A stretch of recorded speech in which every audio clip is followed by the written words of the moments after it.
I was here to really connect with various communities, including the Fijian Canadian community, as well as Punjabi Canadians and others in this part of Canada. I'm also here to talk about Budget 2024, how we're delivering fairness for every generation, highlighting our investments in housing, building more homes faster, through investments in more supports to Canadian municipalities to build and unlock more homes, but also investing in a housing infrastructure fund, $6 billion to unlock housing-related infrastructure so that communities can build more homes faster. The National School Lunch Program to make sure that kids don't come back hungry from school. The Canada Carbon Rebate for small and medium businesses that will deliver rebates to 600,000 small and medium-sized businesses across the country. And of course, our investments, our continuing investments in children and families to support people through the provision of things like dental care, pharmacare, and the Canada Child Benefit that has lifted hundreds of thousands of kids out of poverty.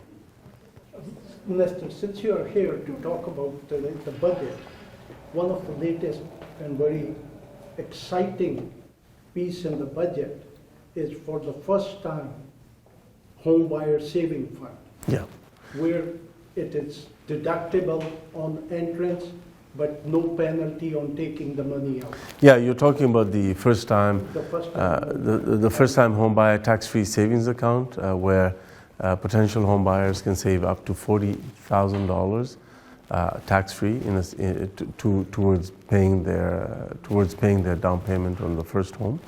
It is one of many measures that we've taken to make sure that Canadians continue to have access to the dream of home ownership, while also investing in the construction of more rental homes.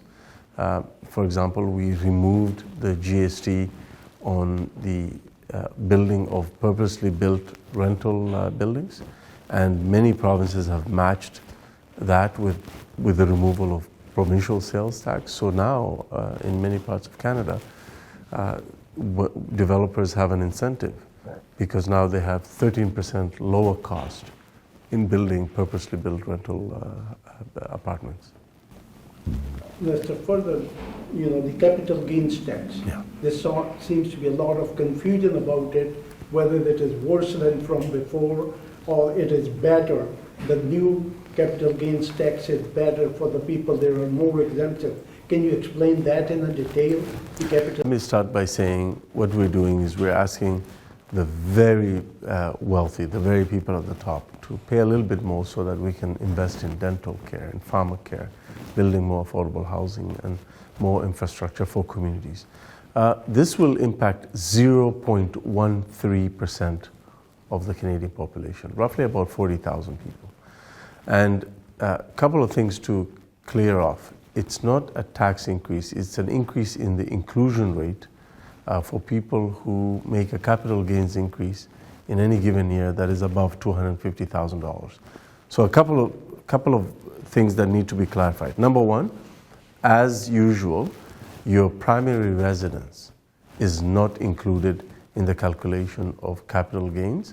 So primary residences are not taxed for the purposes of capital gains, and that continues, despite the misinformation out there. Second, the first $250,000 of any capital gains made by an individual in a given year is exempt from this increase in the inclusion rate. So the increase in the inclusion rate comes after the first $250,000 of capital gains in a given year.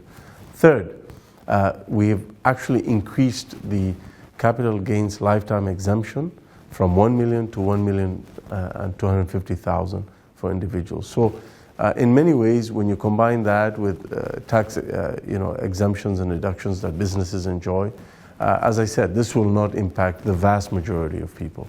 It will impact 0.13% of the Canadian population. Now, on the housing side, by the end of December 2025, how many housing units would be built through federally provided assistance? That is your target. Well, we're very ambitious when it comes to housing, as you know. The fact of the matter is housing is a shared jurisdiction, and although the federal government has shown a lot of ambition and dedicated a lot of resources, it's up to local communities to improve and live up to their commitments, to improve the permitting process, the planning process, and the delivery of more housing, whether it's municipalities, regions, but also provincial governments. And through the Housing Accelerator Fund, through our investments for housing-related infrastructure and other investments, we're making sure that we dramatically increase the number of homes built in this country, homes of all types, not just single-family homes, but townhouses, purposely built rental buildings, deeply affordable housing, as well as supportive housing. We need all of the above.